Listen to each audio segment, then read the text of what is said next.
മരുന്ന് കൂട്ടുകളൊന്നും ഇല്ലാണ്ട് നമ്മളെ വീട്ടിലുള്ള വെറും 3 ചേരുവകൾ വെച്ചിട്ട് നമുക്ക് നല്ലൊരു മരുന്ന് കഞ്ഞി തയ്യാറാക്കിയാലോ. ഇപ്പോൾ കർക്കിടക മാസമായതുകൊണ്ട് തന്നെ ഈ ഒരു ഉലുവക്കഞ്ഞി അഥവാ കർക്കിടക കഞ്ഞി നമ്മളെ ശരീരത്തിന് വളരെ നല്ലതാണ്. അപ്പോൾ നമ്മളിതിൽ മരുന്ന് കൂട്ടുകളൊന്നും ചേർക്കാത്തതുകൊണ്ട് തന്നെ കുട്ടികൾക്കും ഒക്കെ കഴിക്കാനും പറ്റും, അതുപോലെ തന്നെ ഉണ്ടാക്കാനും എളുപ്പമാണ്. കർക്കിടകത്തിൽ ഒരു മാസം ഇതുപോലെ മരുന്ന് കഞ്ഞി അഥവാ കർക്കിടക കഞ്ഞി കഴിക്കുന്നത് നമ്മുടെ ശരീരത്തിന് വളരെ നല്ലതാണ്. നടുവേദന മാറാനും ഷുഗറും കൊളസ്ട്രോളും ഒക്കെ കൺട്രോൾ ചെയ്യാനും ഇത് കഴിക്കുന്നത് നല്ലതാണ്. അപ്പോൾ നമ്മളിത് ഒരു 2 ടേബിൾ സ്പൂൺ ഉലുവ ഒന്ന് തലേന്ന് രാത്രി കുതിർത്ത് വെച്ചാണ് നല്ലപോലെ കഴുകിയതിന് ശേഷം നല്ല വെള്ളത്തിലൊന്ന് കുതിർത്ത് വെച്ചിട്ടുണ്ട്. അപ്പോൾ ഞാനിത് രാവിലെയാണ് ഉണ്ടാക്കിയെടുക്കുന്നത്. നമ്മൾ ഉലുവ നല്ലപോലെ തന്നെ കുതിർന്ന് കിട്ടിയിട്ടുണ്ട്. ഇനി ഉലുവേൻ്റെ കൂടെ നമുക്ക് ആവശ്യമായിട്ടുള്ളത് കുത്തരിയാണ്, അല്ലെങ്കിൽ നിങ്ങൾക്ക് ഞവര അരി എടുക്കാം. അതായത് നിങ്ങൾക്ക് തവിട് കളയാത്ത ഏത് അരി വേണമെങ്കിലും എടുക്കാം. അതൊരു 1/2 കപ്പ് എടുത്തിട്ട് നല്ലപോലെ കഴുകിയിട്ട് കുതിർത്ത് വെച്ച് തന്നെയാണ്. അതുപോലെ തന്നെ 1/4 കപ്പ് ചെറുപയർ എടുത്തിട്ടുണ്ട്, അതും തലേന്ന് രാത്രി കുതിർത്ത് വെച്ചതാണ്. അപ്പോൾ ഇതെല്ലാം നല്ലപോലെ കഴുകിയതിന് ശേഷം നമുക്ക് ഒരു കുക്കറിലേക്ക് അങ്ങ് ഇട്ട് കൊടുക്കാം. അപ്പോൾ ഇത് എല്ലാം കൂടി ഒരുമിച്ചിട്ട് തന്നെയാണ് നമ്മളിത് വേവിച്ചെടുക്കുന്നത്. ഉലുവ നമ്മൾ കുതിർത്ത് വെച്ച് വെള്ളം ചേർക്കുന്നില്ല, അതോടുകൂടി തന്നെയാണ് കുക്കറിലേക്ക് ഒഴിച്ചു കൊടുക്കുന്നത്. ഇനിയിപ്പോൾ ഒരു 6-7 കുഞ്ഞുള്ളിയും കൂടിയും ചേർത്ത് കൊടുക്കുന്നുണ്ട്. കുഞ്ഞുള്ളി നമ്മുടെ ശരീരത്തിന് വളരെ നല്ലതാണ്.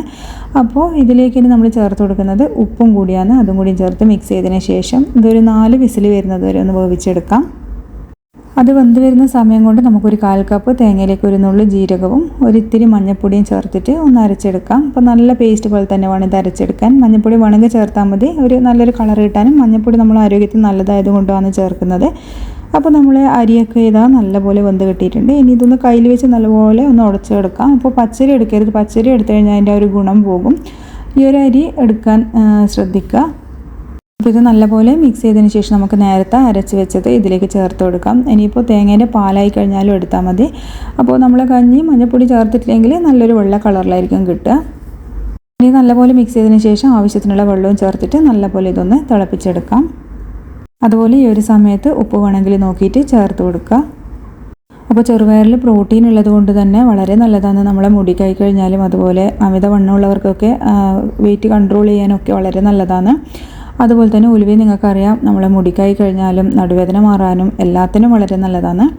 അപ്പോൾ ഇത് നമ്മൾ നല്ലപോലെ തിളച്ചതിന് ശേഷം ഇതിലേക്ക് ഒരു ടേബിൾ സ്പൂൺ നെയ്യും കൂടിയും ചേർത്ത് കൊടുക്കുന്നുണ്ട്. അപ്പോൾ വളരെ നല്ലൊരു ഹെൽത്ത് ബെനിഫിറ്റ്സ് ഉള്ളൊരു കഞ്ഞി ഇവിടെ റെഡി ആയിട്ടുണ്ട്.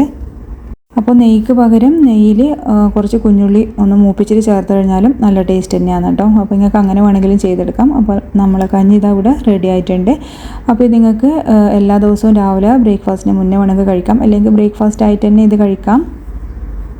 അപ്പോൾ തയ്യാറാക്കി നോക്കിയിട്ട് ഫീഡ്ബാക്ക് പറയാൻ മറക്കരുത്.